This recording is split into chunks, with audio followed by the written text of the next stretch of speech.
Oke, halo teman-teman. Kali ini aku akan melanjutkan dari videoku sebelumnya. Di mana aku video sebelumnya sudah memperkenalkan teman-teman tentang apa itu split, tentang apa itu SPA, lalu gimana cara install dan konfigurasi split dalam project kita menggunakan Laravel. Oke, hari ini atau kali ini aku akan kenalin ke teman-teman apa aja sih yang ada pada framework split ini. Yang pertama, di sini kalau kita lihat dari dokumentasi resminya, kita di sini yang pastinya ini ada introduction dan juga install. Lalu di sini ada basic, komponen, form komponen, form builder, tabel komponen, dan lain sebagainya. Nah, untuk di video ini aku bakal jelasin ke teman-teman tentang basic dan juga komponen dari si split. Mungkin nggak semuanya dan nggak secara detail aku menjelasinya, karena memang nanti lebih detailnya teman-teman bisa pahami sendiri dan bisa gali sendiri agar menumbuhkan rasa penasaran teman-teman, karena rasa penasaran itu yang akan membuat teman-teman akhirnya bisa menggunakan framework split ini gitu. Oke, that's it. Aku bakal jelasin tentang basic dari split.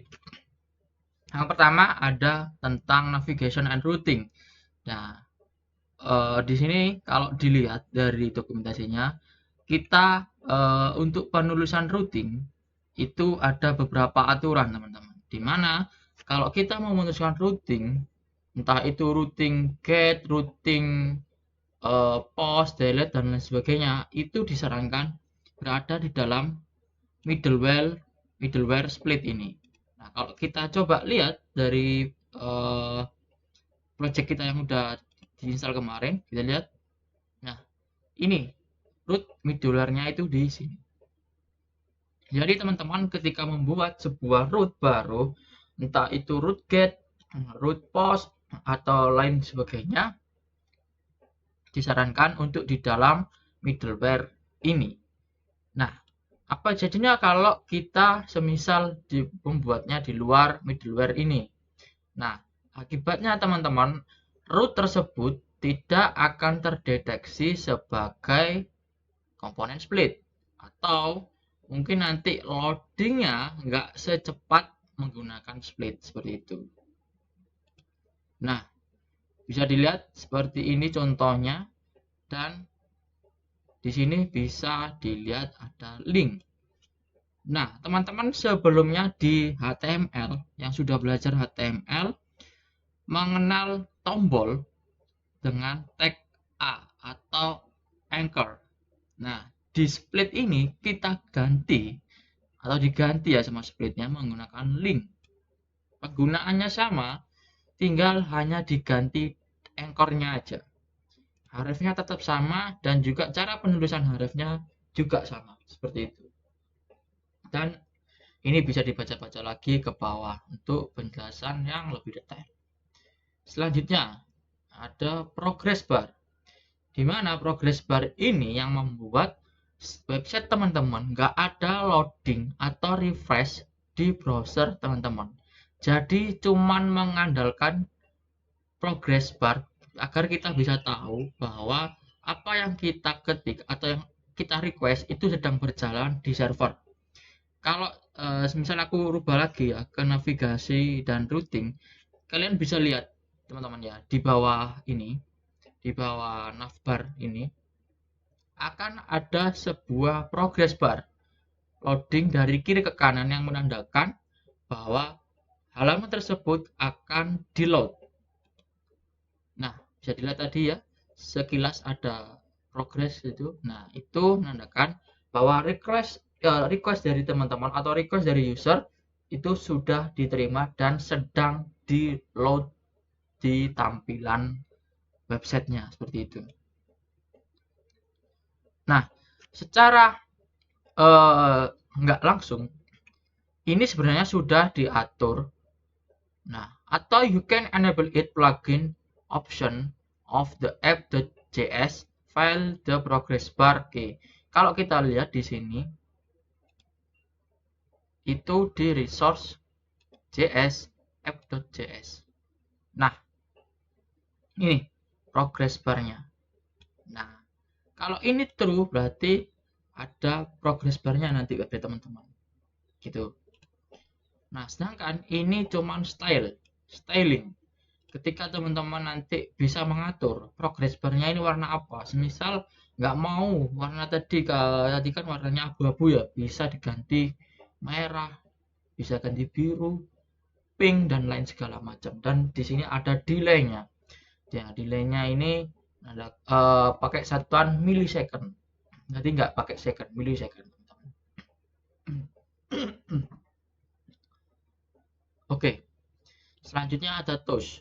Nah, buat yang belum tahu toast ini apa, ini merupakan sebuah penanda atau konfirmasi bahwa umumnya ya kalau dilihat dari website itu ketika selesai mengupdate atau mengirim data nanti ada pesan konfirmasi atau pesan notifikasi bahwa data tersebut sudah tersimpan di database. Mungkin untuk gambarannya seperti ini. Nah, ini aku ambil gambarannya dari Suite Alert ya. Gambarnya seperti ini. Bentar, masih loading. Nah, akan seperti ini. Nah, nanti akan muncul ini biasanya di pojok sebelah kanan atas. Seperti itu. Dan lama durasi dari si tools ini bisa teman-teman atur nanti. Seperti itu. Nah, untuk penggunaannya dia digunakan di dalam controller. Nah, nanti untuk contohnya atau kita mempraktekannya ketika kita bermain CRUD ya, bermain CRUD dengan data. Nanti mungkin ini sekilas tentang pengenalan aja seperti itu. Seperti ini. Nah, di sini bisa dilihat untuk toolsnya bisa diatur titelnya, terus message-nya, dan ini warning ini tipenya apa. Kalau warning berarti yang kuning. Kalau bisa dilihat dari ini lagi, nah ini yang sukses, error, dan ini yang warning. Seperti itu teman-teman. Nah, ini bisa diatur letaknya, backdrop, dan lain sebagainya. Nah, ini auto dismiss, ini lama muncul animasinya itu berapa second. Seperti itu teman-teman. Nah, oke.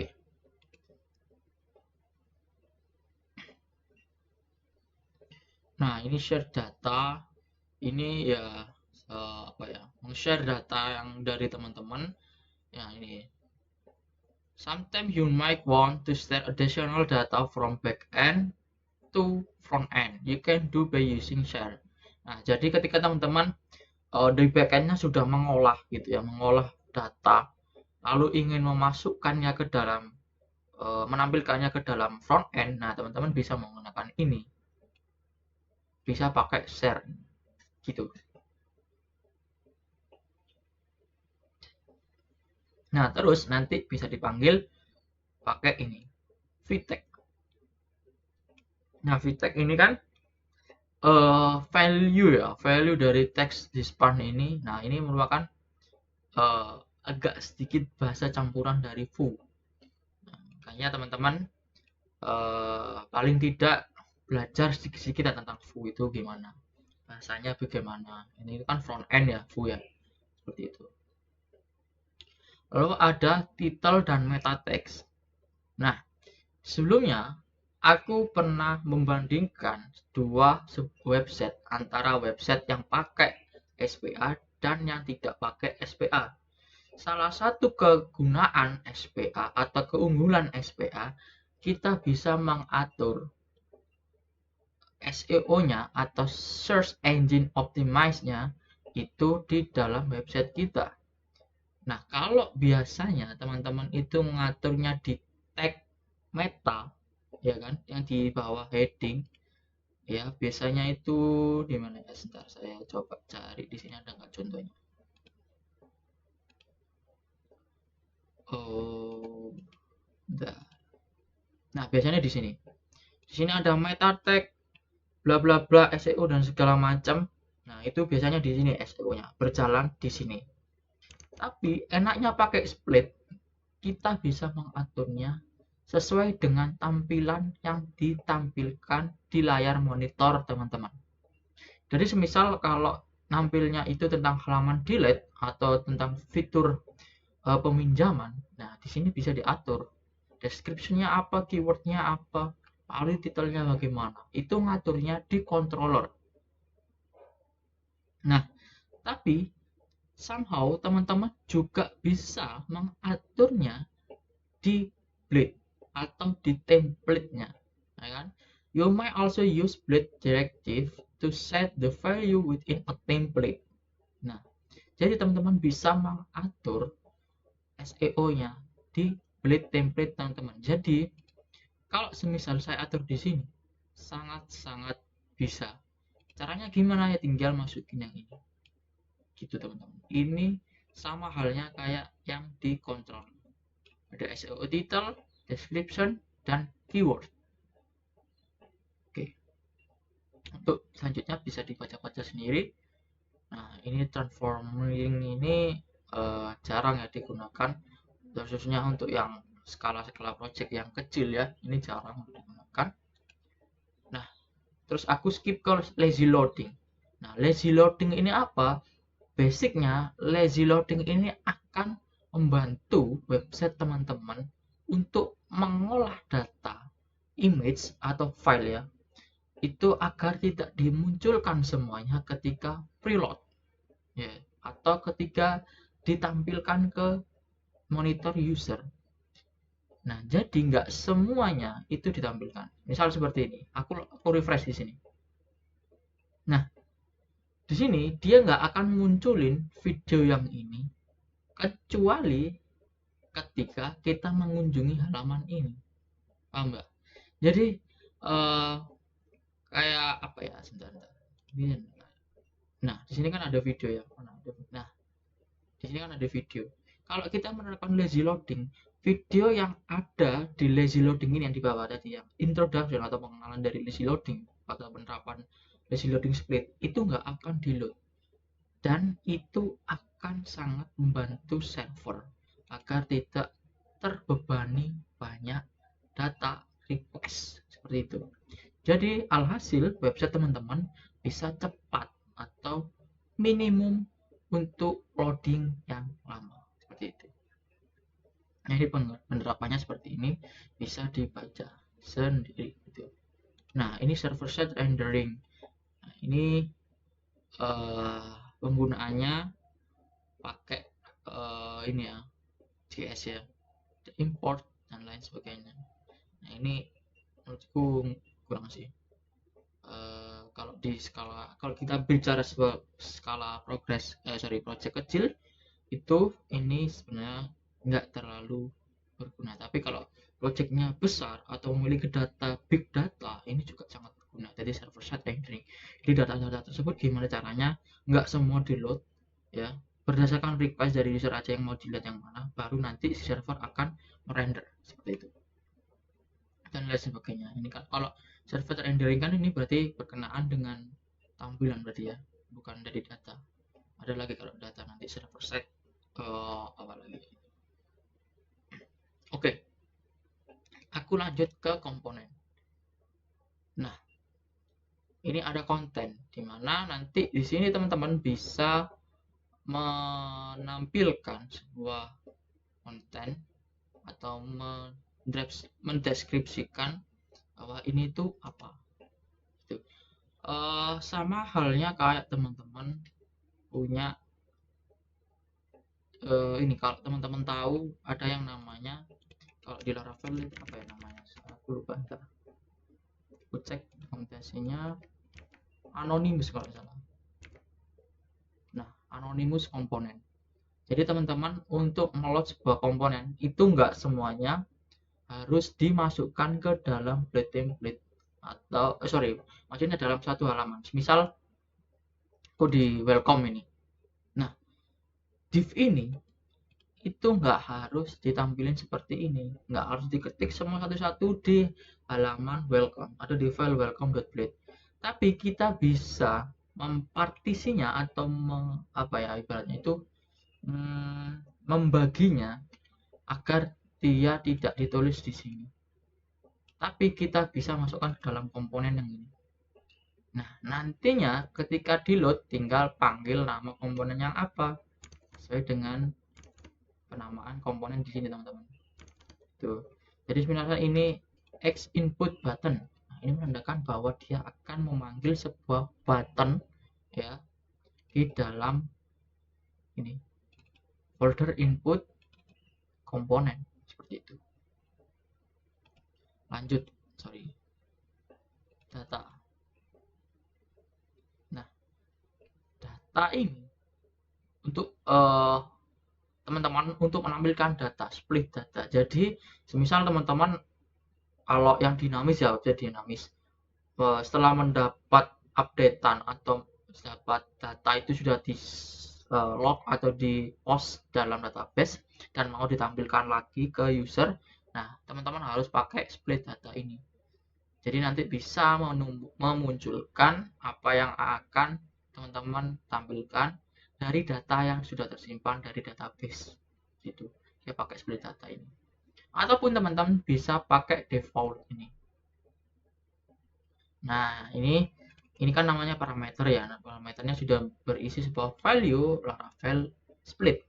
Jadi ketika dia ingin akan dimunculkan ke dalam input ya, dalam input itu tinggal panggil vModelnya, panggil nama ininya dulu datanya dan nama parameternya atau nama apa ya namanya atributnya seperti itu. Nah, ini bisa dibaca-baca lagi ke bawah. Oke, defer. Nah, ini defer ketika kita ingin mengambil sebuah data dari API, yaitu data yang bukan berasal dari lokal database kita sendiri, tapi kita ambil misal ambil API berita ataupun API ramalan cuaca gitu. Nah, ini bisa pakai defer ini. Nah, seperti itu. Terus ada error. Nah, error ini fungsinya ketika teman-teman punya sebuah form dan form tersebut harus diisi, nggak boleh kosong. Nah, ketika si user itu lupa untuk mengisi, nanti ada display errornya. Contohnya seperti ini. Kalau saya ambil dari Bootstrap, contohnya seperti ini. Nah, dia akan error. Dia kan nggak ada isinya kan. Ini first name, last name ada isinya. Looks good. Ya kan? Ini berarti ada isinya dan oke udah benar. Udah sesuai dengan validasi awal. Validasi dari user interface-nya. Tapi di bagian username, city, state, zip ini nggak ada isinya. Jadi dia memunculkan pesan error. Please choose a username. Please provide a valid city dan lain sebagainya. Itu tergantung message yang akan teman-teman kirim ke dalam website teman-teman ketika terjadi error. Itu. Nah, ini juga bisa meminimalisir adanya error validasi di backend, sisi backendnya. Jadi untuk validasi itu kita bisa mencegah dari dua sisi, dari sisi front end dan juga dari sisi back endnya seperti itu. Kalau dari sisi front end kita mengatasinya pakai yang ini untuk memunculkan error. Dari sisi front end teman-teman nanti bisa belajar tentang input type. Nah, di situ kalau sudah teman-teman pernah belajar input type, jadi ada number, ada text dan lain sebagainya. Nah, itu salah satu validasi dari input di user interface itu. Oke, clear error, lalu ada event. Kita lihat.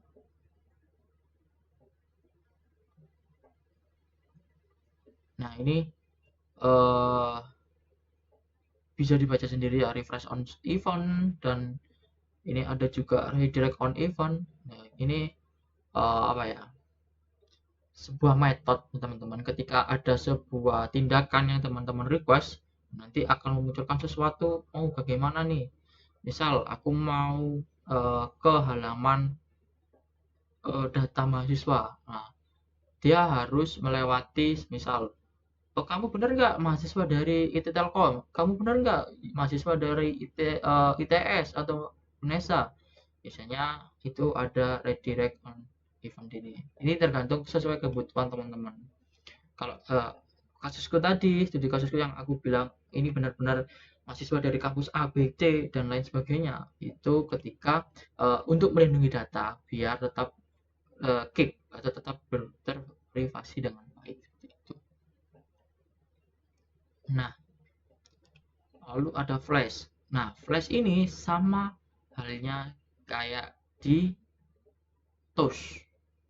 Dia akan biasanya digunakan untuk menampilkan notifikasi ketika teman-teman berhasil untuk update, create ataupun delete.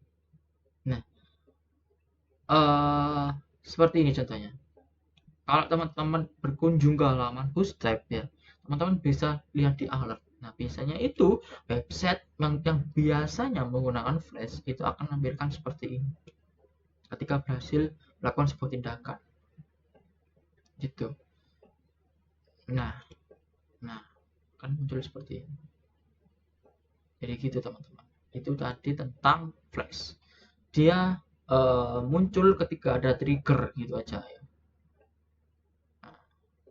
Terus form. Nah, form ini ya ini sama halnya kayak yang di HTML ya, untuk menghandle semua inputan dari user ya. Jadi teman-teman kalau ada form input, form text area, upload file, nah itu display kita harus pakai explicit form. Jadi nggak hanya sekedar form itu aja. Lalu ya, lainnya sama ya kayak action, terus tab ini ya sama halnya kayak ya bahasa HTML dasar ya. Terus button type-nya submit, nah itu sama aja gitu. Nah, vModel ini biasanya bisa digunakan untuk name ataupun menampilkan data dari database gitu, vModel ini. Jadi name inputnya gitu ya, ini bisa dilihat sendiri, dibaca-baca. Lalu ini link tadi tag pengganti anchor ya untuk berpindah-pindah halaman. Nah, ini untuk kalau yang href ini penulisan sama. Nah, kalau confirm ini sama halnya ketika teman-teman mengklik, contohnya mengklik delete data gitu ya. Nah, ada sebuah pesan konfirmasi pop-up untuk apakah teman-teman atau apakah Anda yakin untuk menghapus data ini. Nah, ini fungsinya ini. Jadi nanti akan muncul pop-up begitu. Kalau kita ilustrasikan tuh sudah seperti ini ya. Kita ambil yang sweet alert confirm delete.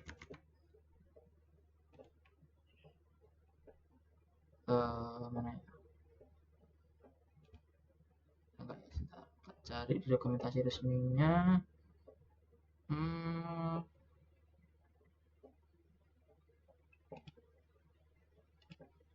Bukan. Nah, seperti contohnya. Ketika teman-teman mau menghapus data, biasanya kan ini kita simulasikan menghapus data ya. Ini tombol delete. Apakah teman-teman yakin untuk menyimpan perubahan ini? Kalau nggak yakin, nah, changes are not saved. Perubahan tidak tersimpan. Karena kalau kita yakin, save it. Atau biasanya di sini muncul pesan berhasil menghapus data seperti itu. Jadi ini sebagai menindaklanjut atau membentengi ketika kita menghapus itu ya, ketika kita salah untuk menekan aksi, nah disitu ada bentengnya, ada confirm ya di sini gitu, mengantisipasi adanya salah klik gitu. Nah, ini bisa diatur confirmnya, teksnya apa, titelnya apa, terus buttonnya ini ada apa, button confirmnya itu tulisannya apa, cancel buttonnya itu apa, terus aksinya kemana. Nah, seperti itu nanti bisa dibaca-baca. Dan ini ada juga link away, dimana link away ini ketika hrefnya ini berisi link yang berada di luar website kita. Misal tadi pendataan mahasiswa, tapi ada sebuah link untuk mengunjungi misal apa ya, untuk mengunjungi website prodi misalnya, itu kan di luar website kita ya, di luar website dari data mahasiswa itu tadi ya. Nah, kita bisa pakai UW di sini gitu teman-teman. terus ada modal. Nah, modal ini pop up yang aku bilang tadi ya teman-teman. Kalau kita lihat di sini contohnya di Bootstrap itu namanya juga modal. Kita coba lihat gimana dia akan bekerja ketika ini ya, dia akan muncul seperti ini gitu ya. Nanti muncul pop up terus ada isinya apa tuh. Isinya ini digunakan untuk detail data mungkin, atau mungkin preview image dan lain sebagainya gitu. Nah, ini penggunaannya seperti ini. Dehydrate, nah, ini saya kurang juga. Terus skip, nah sorry script, misal teman-teman, nah ini kayaknya merupakan salah satu yang menurutku sendiri ya, uh, ini adalah salah satu kekurangan dari split. Nah, uh, ketika kita mau menambahkan sebuah script atau JavaScript ya ke dalam website, itu kita tinggal panggil yang namanya Xscript. Nah, misal aku mau nanti ketika selesai loading, selesai menampilkan ya, atau mungkin selesai mengklik tombol A, nanti gambarnya hilang atau navbar warnanya jadi biru yang awalnya dari hitam menjadi biru gitu. Nah, itu bisa pakai di sini. Nah, tapi di sini nggak bisa pakai jQuery, teman-teman. Teman-teman di sini pakai JavaScript biasa. Nah, contohnya kan JavaScript biasa di sini. Gitu. Jadi ini menurutku salah satu kelemahan dari Split. Aku pernah juga untuk mencoba untuk memasukkan jQuery dalam project yang aku buat, itu nggak bisa, error jQuery is not defined. Meskipun npm-nya atau library jQuery-nya itu sudah aku masukin, entah itu di halaman masternya ya ataupun di halaman tersebut, tetap aja gitu teman-teman. Terus ini ada state, nah, ini ya kan state biasa, terus teleport ini bisa dibaca sendiri, terus ada toggle. Nah, ini bisa dibaca sendiri seperti itu teman. Jadi intinya teman-teman, antara basic sama komponen yang ada di Split ini nggak jauh beda dengan apa yang kita sudah pelajari di Laravel, Blade template Laravel. Jadi nggak sepenuhnya jauh, tapi memang ada beberapa hal yang perlu diperhatikan, kayak tadi forms misal itu ada teks sendiri, nggak sekedar form gitu aja. Terus link, nah, terus menampilkan data, nah itu bisa menjadi penyesuaian lagi teman-teman ya, untuk teman-teman menggunakan Split ini. Nah, meskipun tadi ada kekurangan pada sisi kita menambahkan jQuery di halaman ini, itu nggak bisa, entah saya yang keliru ataupun itu sebuah kekurangan. Saya rasa itu bisa diperbaiki atau bisa menjadi update selanjutnya bagi Split ini agar bisa terus bersaing dan bisa menjadi salah satu framework yang bisa menyaingi Vue ataupun yang kemarin Angular gitu ya. Itu. Jadi itu teman-teman, oke, itu aja untuk video ini, semoga bermanfaat. Terima kasih.